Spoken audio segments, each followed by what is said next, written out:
Olá, entusiastas da ciência livre e sem filtros! Meu nome é Lúcio e você está no canal Make Science BR. Bom, no Make Talk de hoje eu vou trazer polêmicas. Vou falar um pouquinho sobre uma coisa muito triste que eu não consigo nem ficar empolgado em falar desse assunto, que são as queimadas que estão acontecendo no Brasil. Como todos sabem, ou acredito que quem me segue sabe, eu estava recentemente na Floresta Amazônica fazendo um campo paleontológico lá e eu tive a infeliz oportunidade de presenciar um pouco dessa tragédia ao vivo. Então eu quero deixar os meus comentários sobre esse assunto. Eu, como biólogo, acho que é importante eu me manifestar sobre esse assunto. E, bom, é isso.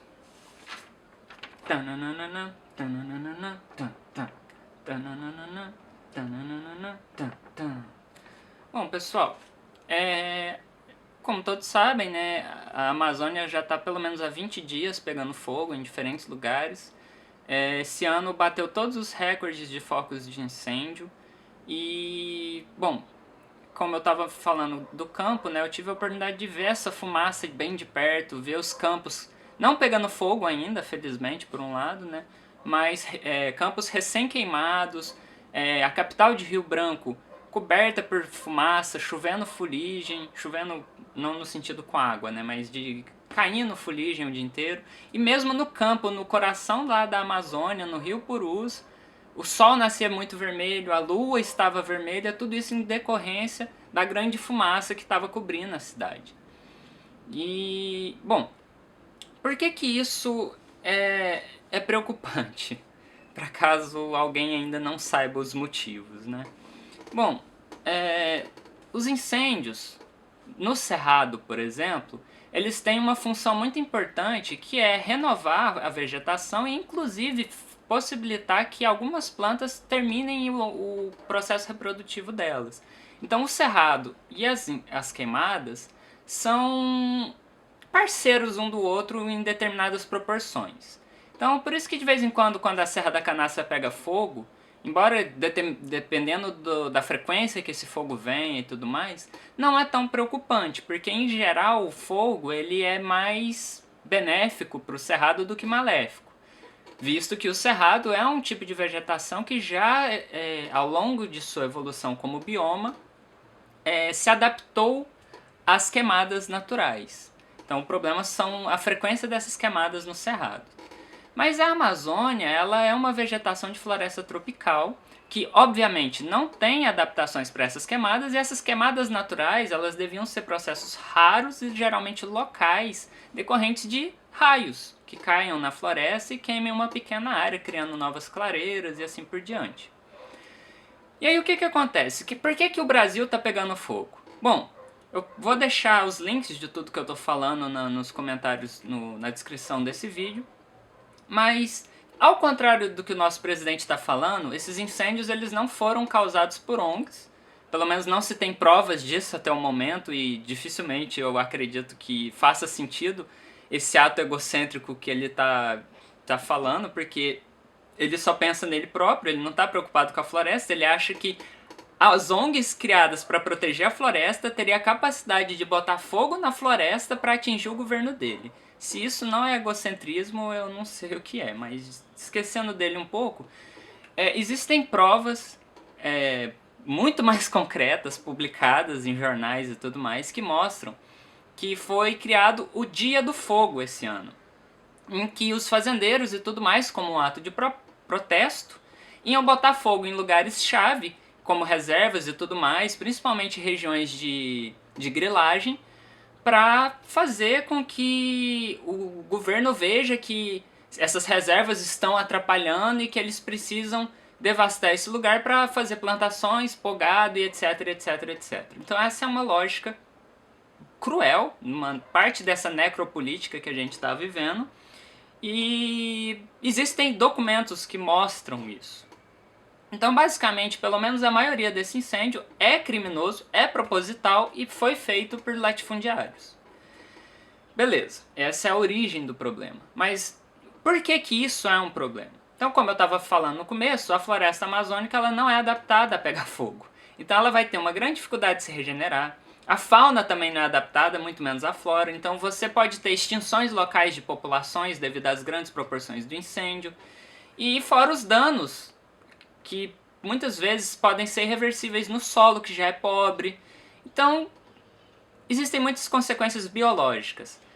Além de afetar a humanidade, né? Por exemplo, devido à fumaça, né? Você teve pessoas que estão internadas em hospitais devido a reações com essas fumaças, né? De grandes capitais, atrasa voo, para quem só liga para si mesmo, né? Vai ter seus voos atrasados e tudo mais.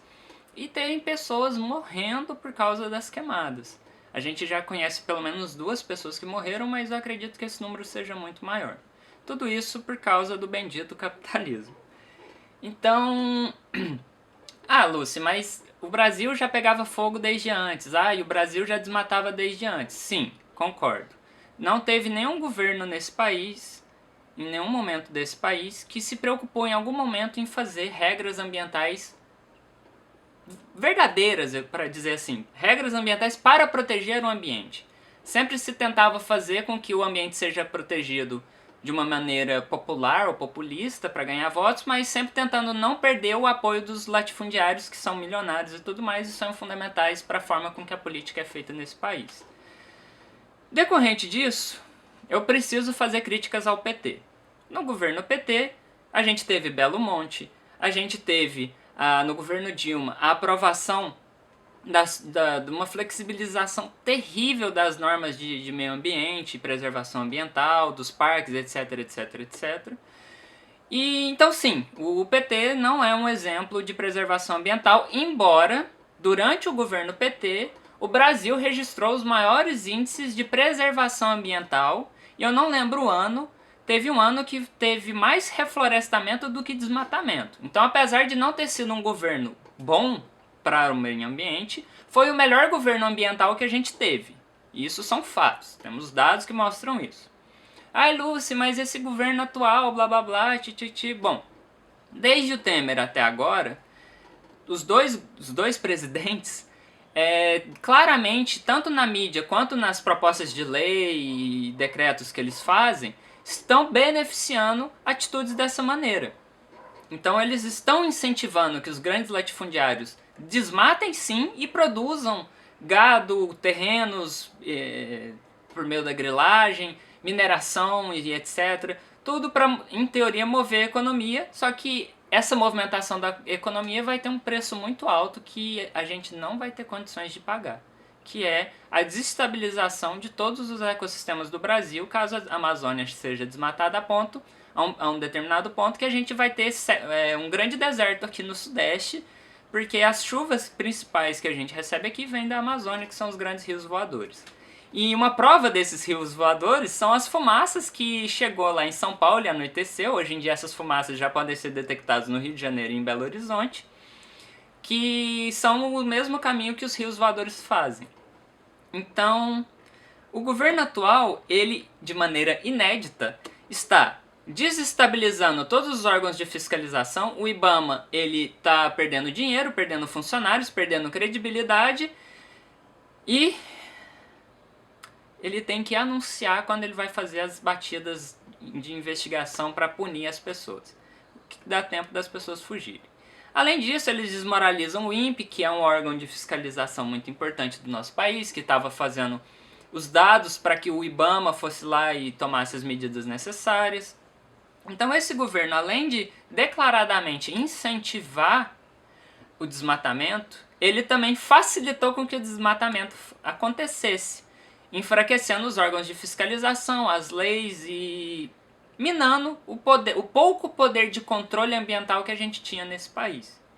Então esses incêndios, o incêndio por si só, já é um baita problema ambiental por causa das chuvas, da fauna e da flora que eu estava falando. Mas isso é só um prelúdio do que a gente ainda vai passar nos próximos anos. Se com 8 meses de governo o desmatamento aumentou, as queimadas aumentaram, o IBAMA enfraqueceu, o INPE está desmoralizado, imagina o que vai acontecer nos próximos anos, quando as leis dele, ou os decretos dele estiverem ainda mais abundantes no nosso país. Então eu tô fazendo esse vídeo como um desabafo, como uma forma de expor meus sentimentos. Eu tô muito triste, muito chateada com tudo que eu vi e tudo que eu tô vendo nas mídias, vi pessoalmente vendo nas mídias.